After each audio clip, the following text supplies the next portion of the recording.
In tonight's government COVID-19 press conference, officials announced 930 new cases of COVID-19. Officials said many schools aren't taking the precautionary measures seriously. They said schools are meant to close for 14 days after the first detection of any case. And they said schools will be closed for 14 days if they detect any cases of COVID-19. 10% of these latest COVID-19 cases were detected in the realm of schools during face-to-face learning, and they include teachers, students, and parents. Meanwhile, 62% of total infections are male, 38% are female. 12% of infections are from people who arrived in the UAE from abroad who presented negative PCR tests at the airport, but who did not abide by the 14-day quarantine period.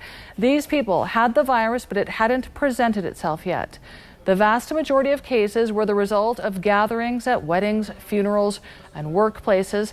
Officials say any family that wants to celebrate an occasion should have a few limited family members and apply all precautionary measures.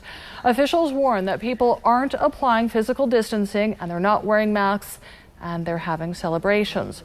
Shopping centers and commercial outlets aren't being cautious and aren't enforcing physical distancing, especially during sales. Also, people with COVID-19 symptoms continue to socialize and do not apply precautionary measures.